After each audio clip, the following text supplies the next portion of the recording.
When you are about to give up, 6 Lesson helping gain true strength. Life can feel like a relentless storm, battering you with challenges that make you question your own strength and resolve. Trust me, I've been there. There were moments when I felt as though I was drowning in a sea of setbacks, with no lifeline in sight. Perhaps you felt the same, teetering on the edge and wondering if it's even worth continuing. But here's a raw truth. The times you're closest to giving up are often when you're on the brink of a breakthrough.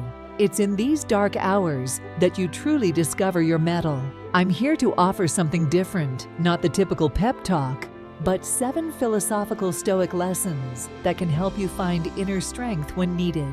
Not your feel-good cliches you roll your eyes to, but hard truths that challenge conventional wisdom. No, it won't be easy to digest, but they have power to reframe your perspective and build a resilience you really do want. I've applied some of these principles myself with great struggle, yet it's undeniable to say they helped me through some of my darkest times. Ready to embrace unfiltered truths that sustain you when everything else seems to fall apart. But before we do, make sure you like, subscribe, and hit the bell button. Your support goes a long way. Most people flee from pain. If enduring it makes you stronger, then pain becomes your greatest teacher. It reveals your limits and shows where you need to grow. Stoicism teaches us to face pain head-on, understanding that suffering shapes our character. Don't shy away from discomfort. Use it to bolster your determination. I remember my lowest point. I had just lost my job, and everything seemed to be falling apart. The pain was overwhelming, a dark tunnel with no end in sight. Each day was a struggle just to get out of bed. I wanted an escape from the pain, but then I shifted my perspective. Pain is a teacher. Initially, it felt counterintuitive. How could this suffering teach me anything? But as I sat with my pain, I began to see its lessons. It compelled me to confront my fears and insecurities, question my values, and recognize what truly mattered. Pain became a mirror, reflecting my deepest truths and pushing me to grow in unexpected ways. Pain strips away the superficial. It demands you face yourself raw and unfiltered. In these moments of intense discomfort, you find your true strength. Society often tells us to avoid pain and seek comfort, but the Stoics knew that pain is an inevitable part of life that fosters personal growth. Think about physical training. Lifting weights tears muscle fibers, causing pain. But it's this process that leads to muscle growth and increased strength. The same applies to emotional and mental pain. While it breaks you down, it also builds you up. Each moment of suffering is an opportunity to become stronger and more resilient. There was a night when I felt utterly defeated, sitting alone in my apartment, consumed by a sense of failure. The weight of my situation was crushing me, but in that solitude, I began to see the lesson pain offered me. It taught me perseverance, patience, and humility. It reminded me that life's greatest lessons often come cloaked in hardship. Embrace your pain. Let it guide you toward growth and change. Don't numb it with distractions or evade it in fear. Face it, learn from it, and let it mold you into a stronger, wiser person. Pain isn't your enemy, it's your greatest teacher. The world that glorifies ceaseless connectivity, choosing solitude might seem radical. However, stepping back from the noise allows you to find clarity and strength within yourself. Solitude isn't loneliness, it's a chance to reconnect with your inner values and purpose. When you feel like giving up, take a step back and embrace the silence. It might be the most powerful move you can make. There's a profound difference between being alone and being lonely. I used to fear solitude, associating it with failure or social rejection. Yet, during the toughest periods in my life, when I felt isolated and cut off from the world, I discovered the true power of being alone. Solitude offers a unique opportunity to reflect and reset. Without the constant barrage of external opinions and distractions, you can tune into your own thoughts and feelings. It's a space where you can confront your fears, question your assumptions, and rediscover what truly matters to you. Think about it. We're constantly bombarded with messages encouraging us to stay connected, share every moment, and seek validation from others. This can drown out our inner voice. Solitude is a chance to silence the external noise and listen to yourself. It's not about being antisocial. It's about finding balance and strength within. Some of the most transformative moments of my life have come through solitude. When I lost my job, I felt abandoned and alone. But instead of seeking distraction, I embraced the solitude. I went on long hikes, journaled my thoughts, and spent time meditating. It was during these moments that I found clarity and a renewed sense of purpose. Solitude taught a comfortability within myself, facing my fears without constant company. In solitude, I've made some of my most important decisions and found the strength to keep going. It's where I learned that my value doesn't depend on others' opinions, but on my own understanding and acceptance of myself. Many of the world's greatest thinkers, artists, and leaders have sought solitude as a source of inspiration and strength. They knew that to truly understand themselves and their path, they needed to step away from the crowd. Solitude is not a retreat from life, but a deeper engagement with it. When you feel like giving up, consider stepping back into solitude. It might seem counterintuitive in a world that values constant interaction, but it can be incredibly powerful. Solitude allows you to recharge, find your center, and emerge stronger and more focused. Embrace the silence, and you might find the answers you've been seeking. Goals are often seen as essential, but they can also become burdens. When your goals start to weigh you down, it might be time to let them go. Focus instead on the process and the present moment. The Stoics believed in embracing the journey, not just the destination. Letting go of rigid expectations frees you to adapt and grow without the pressure of constant achievement. I used to be obsessed with setting goals. I had lists, vision boards, and daily affirmations. I thought that by setting clear, ambitious goals, I could control my destiny. But over time, I realized that my goals were becoming anxiety-inducing rather than inspiring. Every missed milestone felt like a personal failure. I was constantly stressed, trying to force progress. And when things didn't go as planned, it shattered my confidence. It was exhausting, and I began to question the value of these goals that were supposed to drive me forward. Here's a truth: goals can become shackles. They can trap you in a cycle of striving and disappointment, especially when they're rigid and unrealistic. The Stoics teach us to focus on what we can control, our actions and attitudes, rather than the outcomes, which are often beyond our control. Letting go of goals doesn't mean abandoning ambition or settling for mediocrity. It means releasing the pressure of specific outcomes and embracing the flow of life. It's about setting intentions and working diligently while being open to where the journey takes you. This flexibility allows for growth and adaptation, making you more resilient and less likely to feel defeated.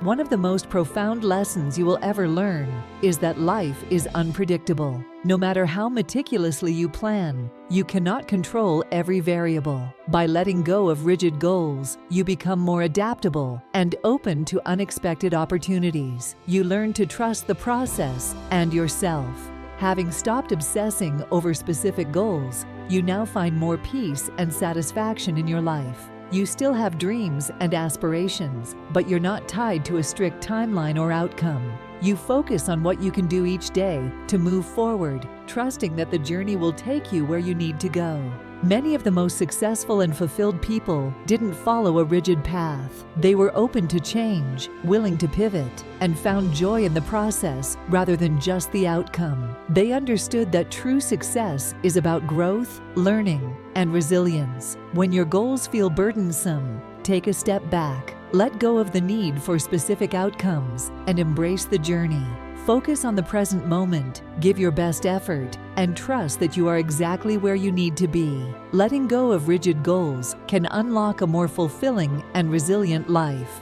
Society tells you to seek comfort and avoid challenges, but true strength comes from facing adversity, not avoiding it. Deliberately put yourself in challenging situations to build resilience. The more you confront difficulties, the stronger you become. Comfort zones are the enemy of growth. Step into the storm willingly, and you'll discover your true potential.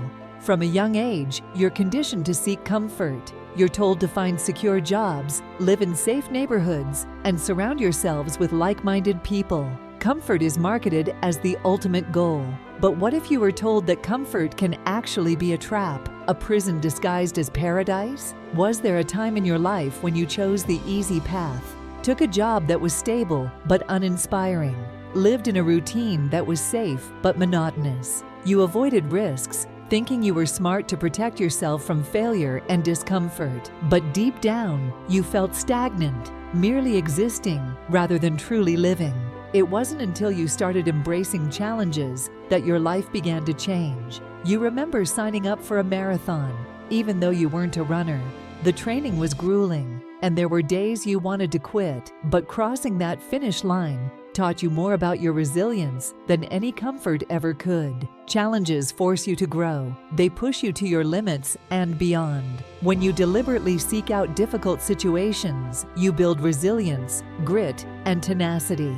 You learn to handle stress and adversity with grace. Comfort might keep you safe, but it won't make you strong. Think of history's great figures. They didn't achieve greatness by staying comfortable. They sought out challenges, took risks, and faced their fears head-on. It's through struggle and hardship that true greatness is forged. They understood the path to success is rarely smooth or easy, but it's always worth it. Choosing to face challenges means choosing growth. You're willing to endure discomfort for the sake of becoming stronger, wiser, and more capable. It's not about being reckless or seeking pain for its own sake. It's about recognizing that the most rewarding experiences often come from the most difficult journeys. Stepping into challenges also teaches resilience. Life is unpredictable, and comfort can make you complacent. Regularly challenging yourself builds a mental toughness that helps you handle whatever life throws your way. You become more adaptable, creative, and prepared to seize opportunities. Comfort zones are the enemy of growth, keeping you safe but stagnant. If you want to discover your true potential, you have to step out of the familiar and into the unknown. Embrace challenges, seek out adversity, and confront your fears head-on. It's in these struggles that you'll find your greatest strengths and achieve significant growth. Next time you face a choice between comfort and challenge, choose the path that pushes you. It won't be easy, but it will be worth it. Remember, diamonds are formed under pressure, and so is your true potential. Seek challenges, not comfort, and you'll discover a strength within you that you never knew existed. Emotions are natural, but can cloud judgment and weaken resolve. The Stoic approach encourages emotional detachment. This doesn't mean becoming cold or indifferent, but rather gaining control over your reactions. By mastering your emotions, you maintain clarity and strength in the face of adversity. Detachment isn't apathy, it's mastery over oneself. You used to be a slave to your emotions. When things went wrong, you'd get angry, frustrated, or despondent. Your moods were like a roller coaster, driven by every twist and turn of life. Only after discovering the Stoic principle of emotional detachment did you start finding true peace and strength. Detaching from emotions doesn't mean suppressing them or becoming unfeeling. It's about acknowledging your emotions, understanding their origins, and then choosing a rational response. It's the ability to remain centered and composed no matter what life throws at you. Look at some of history's greatest leaders and thinkers. They weren't devoid of emotions. They mastered them. Marcus Aurelius, a Roman emperor and a Stoic philosopher, faced immense challenges, yet maintained inner peace through rational detachment. Nelson Mandela endured decades of imprisonment, but emerged as a beacon of hope and reconciliation. Emotional detachment is a skill that takes practice, starting with mindfulness, being aware of your emotional triggers and your reactions. When you feel a strong emotion rising, pause and breathe. Give yourself a moment to assess the situation rationally and ask, Is this reaction helping or hindering me? Another powerful technique is cognitive reframing. Instead of seeing a setback as a disaster, view it as a challenge or an opportunity for growth. This mental shift can change your emotional response from despair to determination. Detachment from emotions doesn't mean detachment from life. It means engaging with life more fully, with a clear and balanced mind. It's about being proactive rather than reactive, resilient rather than brittle. It's about finding strength in calmness and clarity in chaos. Mastering your emotions makes you more resilient, able to handle stress, disappointment, and even tragedy with grace and strength. You become a pillar of stability for yourself and those around you. Emotional detachment is not about becoming cold-hearted.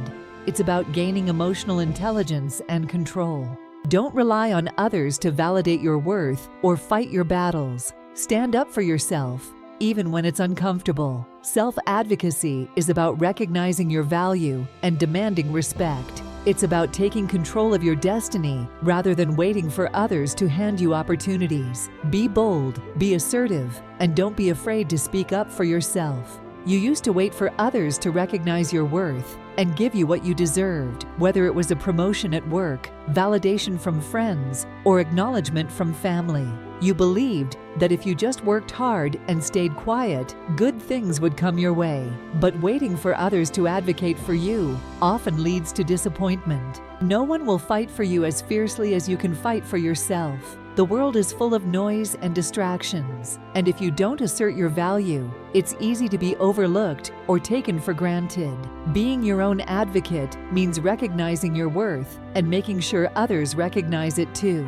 There was a pivotal moment in your career when you realized this. You had been passed over for a promotion you knew you deserved. Instead of quietly accepting it, you took action. You scheduled a meeting with your boss and laid out your achievements, contributions, and why you believed you were the best candidate. It was nerve-wracking, but it worked. You got the promotion because you spoke up and made your case. Advocating for yourself is not just about career advancement. It's about setting boundaries in your personal life, standing up against unfair treatment, and ensuring your needs are met. It's about being assertive in all areas of your life. This doesn't mean being aggressive or disrespectful. It means being clear, confident, and firm about what you deserve. Many people, especially those who are naturally introverted or conflict-averse, struggle with self-advocacy, but it's a skill that can be developed. Start by recognizing your accomplishments and strengths. Write them down if you have to. Practice speaking up in small ways, whether it's sharing your ideas in a meeting or expressing your needs in a relationship. The more you do it, the more confident you'll become. Successful people you admire didn't get where they are by waiting for others to open doors for them.